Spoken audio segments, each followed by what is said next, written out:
Assalamualaikum warahmatullahi wabarakatuh. Halo rekan-rekan mahasiswa Teknik Sipil UMY.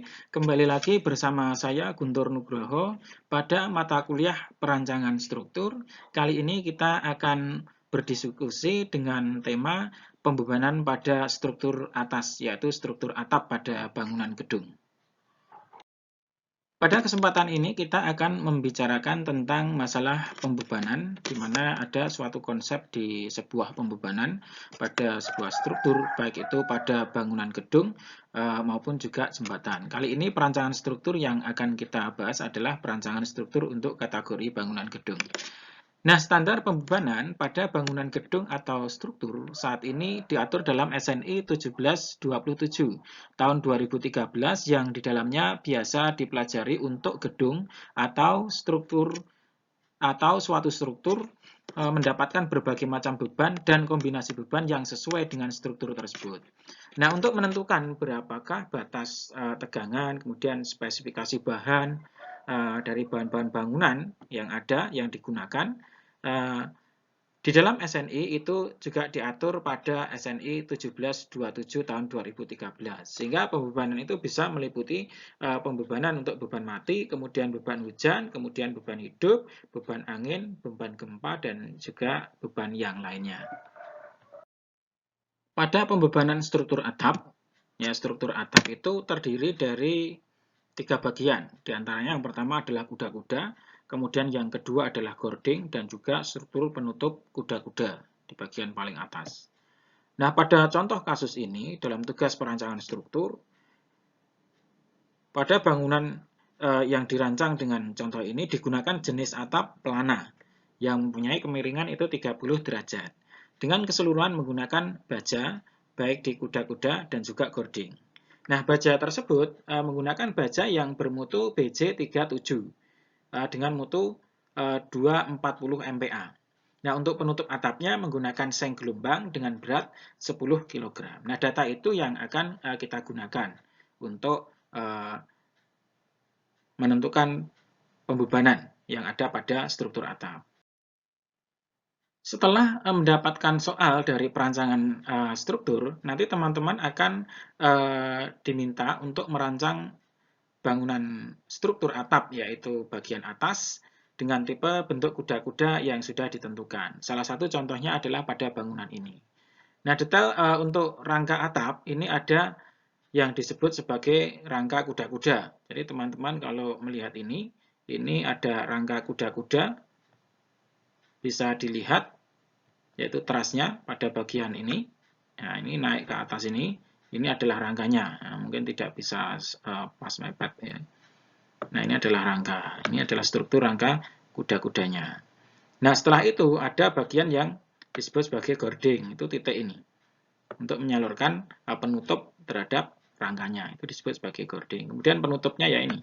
Kalau kita detailkan, bagian atasnya ini adalah penutupnya, kemudian ini adalah bagian gordingnya. Di bagian bawah ini yang ada batang trasnya ini adalah kuda-kudanya. Nah, setelah mendapatkan tipe kuda-kuda, maka selanjutnya nanti akan dirancang berapa nilai beban yang harus dimasukkan dalam pemodelan untuk melakukan analisis struktur dengan bantuan software etap. Dari konfigurasi bentuk struktur kuda-kuda yang ada pada slide sebelumnya tadi, kemudian dicari berapa panjang dari masing-masing batang yang ada. Di sini teman-teman bisa membuat sebuah kode, nanti bebas, ini dimulai dari kode A, B, C, D, E, F, G, H, I, J, sampai dengan yang terakhir adalah K, kemudian ada L, M, N, O, P, ya, sampai semuanya seperti itu. Nah, semuanya itu nanti bisa dicari berapa panjangnya. Bagaimana cara mencari panjangnya? Bisa menggunakan cara yang berbasis secara analitik, yaitu diukur, kemudian menggunakan fungsi, sin, cos, tangen, dan lain sebagainya.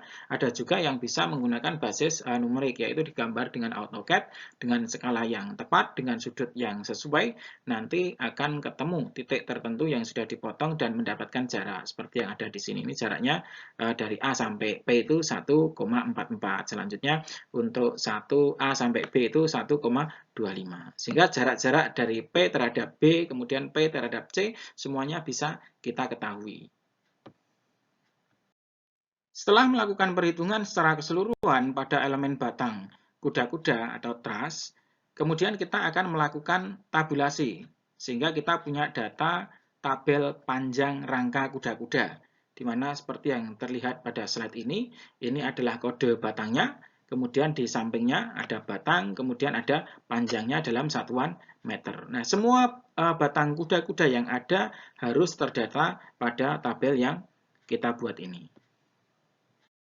Pada pembebanan struktur atap, itu nanti yang akan ada yang pertama adalah beban mati. Di mana beban mati itu adalah berat dari semua bagian dari suatu gedung yang bersifat tetap. Termasuk segala unsur tambahan, kemudian penyelesaian-penyelesaian, kemudian ada mesin-mesin serta peralatan tetap yang merupakan bagian tak terpisahkan dari gedung itu. Nah, beban mati pada atap meliputi yang pertama ada beban penutup plafon, jadi beban penutup atap itu, kemudian juga ada beban plafon. Jadi ini nanti yang akan kita hitung berapakah nilainya, kemudian akan kita input dalam sebuah pemodelan. Untuk beban mati penutup atap, kita lihat bentuk dari penutup atap. Ini adalah seperti pada gambar ini yang saya centang hijau. Nah, ini menggunakan seng dengan berat 10 kg per meter persegi. Sehingga itu akan menjadi beban mati dan akan kita input. Bagaimana cara menginputnya? Nah, ini akan kita hitung dulu karena beban itu akan diberikan secara tegak lurus dan kemudian akan terdistribusi baik secara horizontal kemudian maupun secara vertikal. Sehingga mulai dari beban P1, P2, kemudian P3 sampai kepada P yang ke-10 ini, semuanya akan kita hitung baik arah vertikal maupun arah horizontal. Nah, berapakah berat V? Berat P adalah berat seng dikalikan dengan setengah daripada L1 plus setengah dikalikan dengan L2, di mana L1 adalah jarak dari antara gording 1 dengan gording berikutnya. Jadi jarak antar gording 1,44. Kemudian untuk P arah vertikal, yaitu arah vertikal seperti beban yang vertikal seperti ini, itu didapatkan P dikalikan cos alfa, di mana nilai alfanya adalah kemiringan.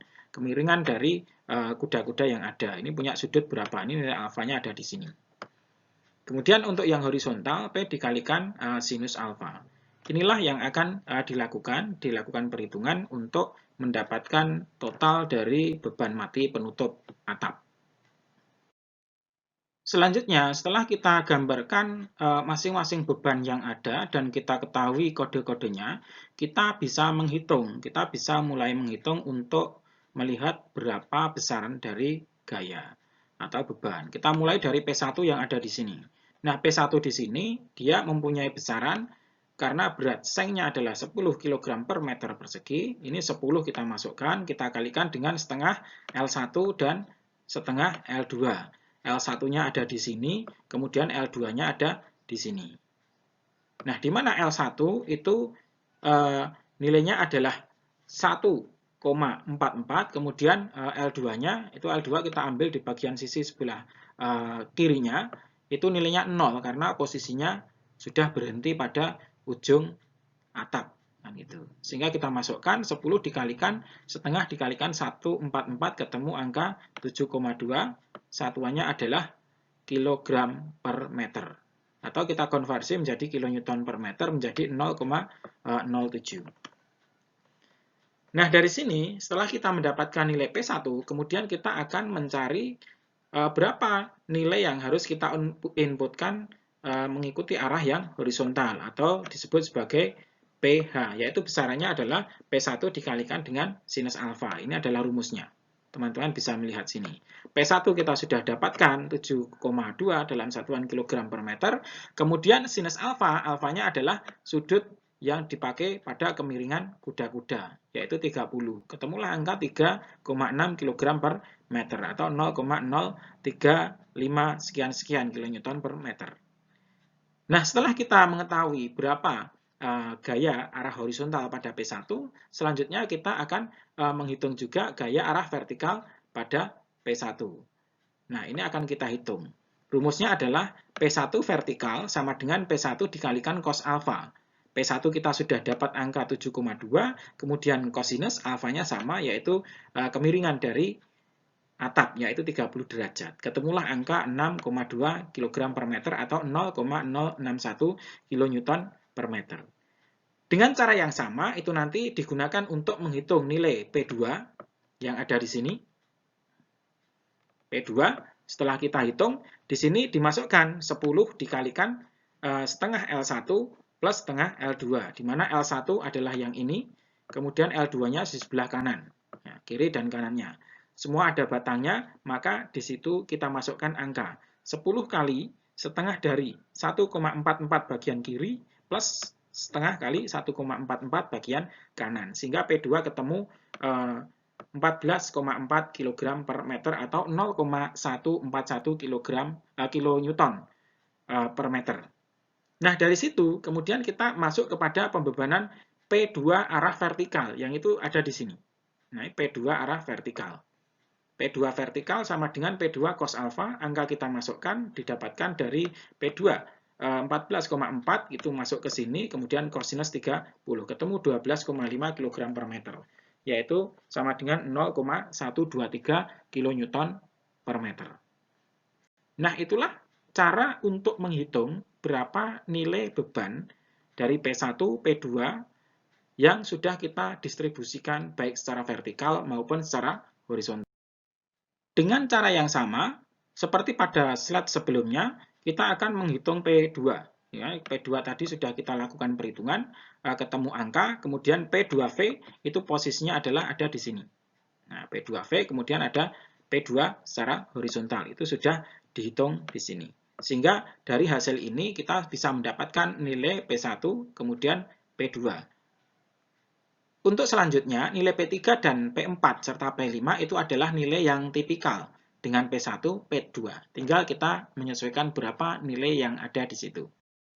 Setelah kita selesai menghitung nilai dari beban P, baik P1, P2, kemudian P3, P4, dan P yang kelima, nah itu kita bisa menyusun dan kita sesuaikan dengan beban-beban yang ada, yaitu ada join di P1, kita lihat itu ada di sini, kemudian ada P2, kemudian P2 kita dapatkan, kemudian ada P3 itu ada di sini, kemudian ada P yang keempat, itu ada di sini, selanjutnya ada P yang kelima, ini P yang kelima, ada typo, tolong nanti dikoreksi, itu P5 posisinya ada di sini. Nah, untuk P yang ke 6, 7, 8, dan 9 sampai 10 semuanya nanti mengikuti kesesuaian terhadap tipikal bentuk yang seperti ini. Sehingga ini kita tabelkan pada tabel 2.3 yaitu beban mati pada penutup atap. Ada beban sebesar masing-masing, P1 itu tipikal P1 7,2, kemudian untuk bentuk P2, P3, P4 itu 14,4. Nah, kemudian terpecah menjadi beban vertikal dan juga beban horizontal. Pada masing-masing ini teman-teman bisa melihat nanti di input sesuai dengan kode yang sudah didapatkan. P secara vertikal maupun P secara horizontal. Kemudian untuk beban mati plafon, plafon itu adalah elemen yang dipasang di bagian bawah kuda-kuda yang berfungsi untuk menutupi dan mempercantik ruangan kan gitu. Sehingga rangka-rangka truss di atasnya itu tidak kelihatan dan ruangan menjadi lebih nyaman. Nah, plafon adalah bagian dari atap yang bertujuan untuk menutup atau menutupi kuda-kuda supaya tertutup di dalam ruangan. Jadi posisinya di bagian bawah kuda-kuda. Plafon juga bisa mempercantik sebuah ruangan tertutup karena memberikan keindahan sesuai dengan keinginan dari masing-masing desainer yang akan menentukan. Nah, sekarang sudah banyak jenis plafon yang digunakan, itu baik plafon itu kondisinya juga ringan maupun juga plafon yang kondisinya itu berat. Sehingga itu nanti akan kita perhitungkan untuk dimasukkan pada beban mati struktur atap, kemudian dilakukan running terhadap analisis struktur. Setelah konfigurasi pemasangan kuda-kuda itu ditentukan, maka kita bisa membuat suatu bentuk tanda yang akan kita gunakan untuk menghitung berat dari beban mati plafon. Di mana di sini akan ada tanda Q-P1 atau berat plafon 1 seperti ini. Kemudian ada di bagian bawah yang sama. Kemudian untuk Q-P2 juga ada. Kemudian Q-P4, ada Q-P6, kemudian ada Q-P yang ke-8. Nah, ini kemudian ada Q-P yang ke-5. Nah, kemudian ada Q-P yang ke-7. Nah, ini masing-masing nanti akan kita tabelkan berapa nilai berat dari plafon yang ada.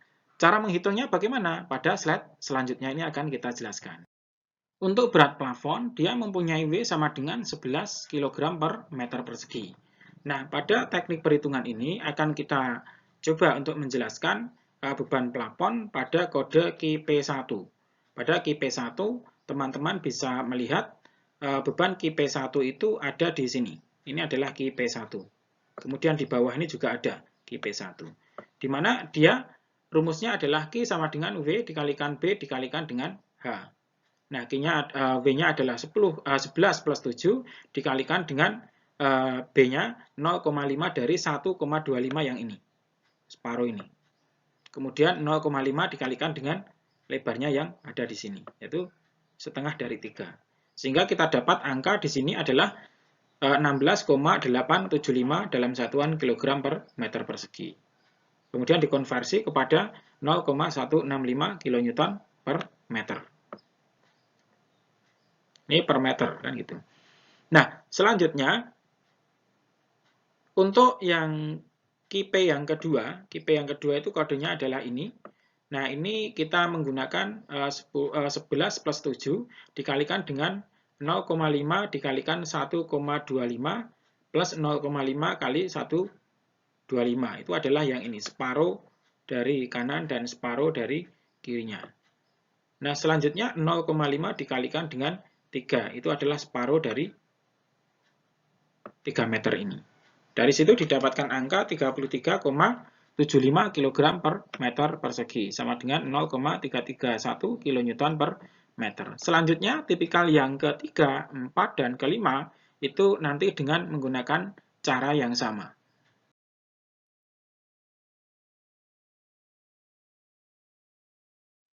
Setelah kita menghitung masing-masing beban Q-P1, kemudian Q-P2, Q-P3, 4, 5, 6, 7, dan 8, selanjutnya kita lakukan tabulasi terhadap nilai-nilai yang ada. Jadi ada join, ini kode join, kemudian pada tabel 2.4 ini beban plafon, kemudian ada berat plafonnya, kemudian ada panjang dari masing-masing batangnya itu, kemudian lebarnya berapa juga sudah ada, kemudian kita dapatkan dalam satuan beban kilogram per meter persegi. Untuk Q-P1 kita gunakan, nanti kita masukkan di sini, kemudian Q-P2 33,75 sampai kepada bagian yang ke bawah, Q-P8 73,125.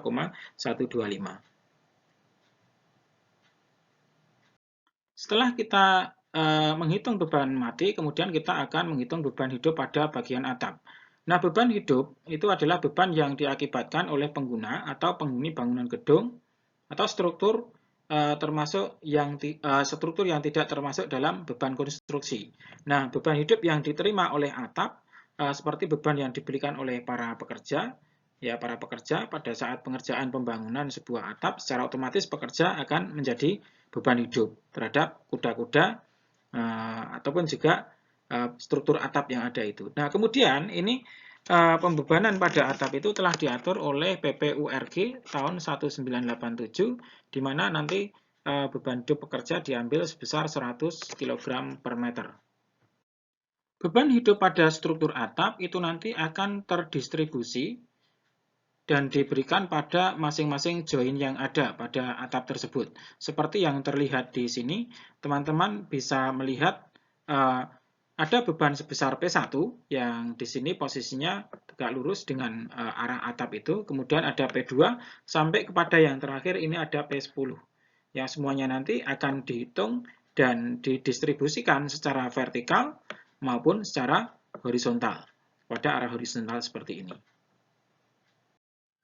Untuk perhitungan pada beban hidup, di mana W hidup sama dengan 100 kg per meter persegi, kemudian kita punya perhitungan untuk mengetahui berapa nilai P. Nah, P1 sampai kepada P10 itu rumusnya P sama dengan W dikalikan dengan setengah L1 plus L2, sama seperti yang sebelumnya. Kemudian nanti akan dipecah secara vertikal, jadi ada PV, kemudian juga dipecah secara horizontal, yaitu PH. Kita mulai dari perhitungan P. Nah, di sini nilai P1 itu adalah 100, didapatkan dari W, kemudian ada setengah L1 plus setengah L2, itu L1-nya sebelah kanan, yaitu 1,44, kemudian L2-nya sebelah kiri, yaitu tidak ada, sama dengan 0. Sehingga sama dengan 100 dikalikan setengah kali 1,44, ketemu angka 72 kg per meter. Sehingga di situ bisa kita inputkan beban yang ada di situ. Nah, selanjutnya, setelah kita tahu nilai P1, maka kita akan mendistribusikan kepada arah vertikal, yaitu P1V. Dengan rumus P1 dikalikan kosinus alfa, yaitu 72 kalikan cos alfa sudut kemiringan, yaitu sudut kemiringan yang dipakai pada struktur kuda-kuda, sebesar 30 derajat kalau dalam kasus ini.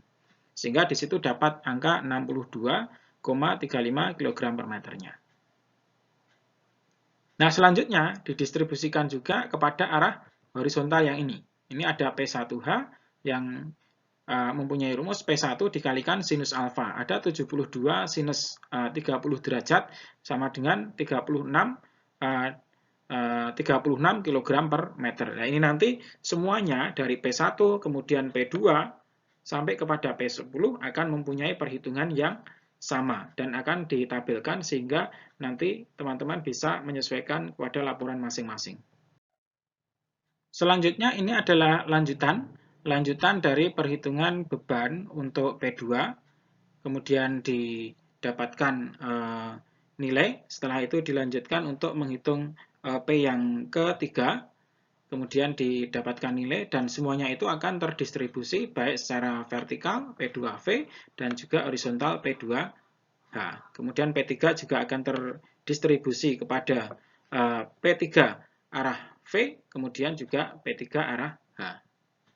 Nah, ini adalah juga sama kelanjutan untuk menghitung P4, yang kemudian kita distribusi ke arah P4 yang vertikal dan juga P4 yang horizontal. Kemudian P5 kita distribusi ke P5 yang vertikal, kemudian juga kita distribusi ke arah P5 yang horizontal. Sehingga semuanya bisa kita dapatkan untuk masing-masing P.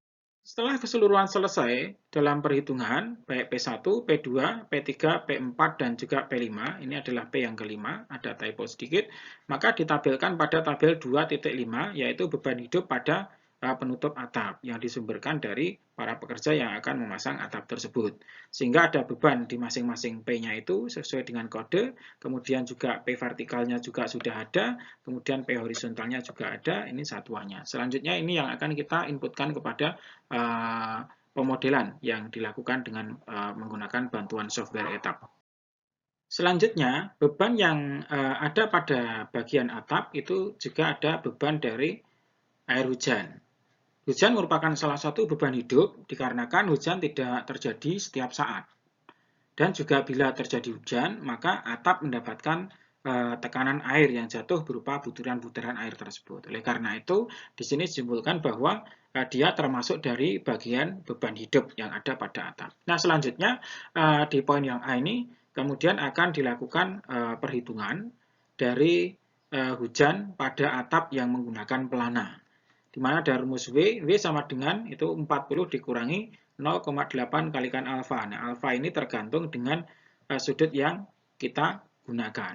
Nah, dalam kasus ini, dalam soal yang saya gunakan sebagai rujukan itu, dia menggunakan sudut alfa sama dengan 30 derajat ini. Sehingga dapat dihitung nilai W sama dengan 16 kg per meter persegi. Nah, nilai W ini nanti akan dimasukkan kepada perhitungan untuk mencari berapa berat beban P. Di mana nanti P sama dengan W dikalikan setengah kali L1, kemudian plus setengah dikalikan L2, seperti pada rumus yang sudah kita gunakan berulang sebelumnya tadi.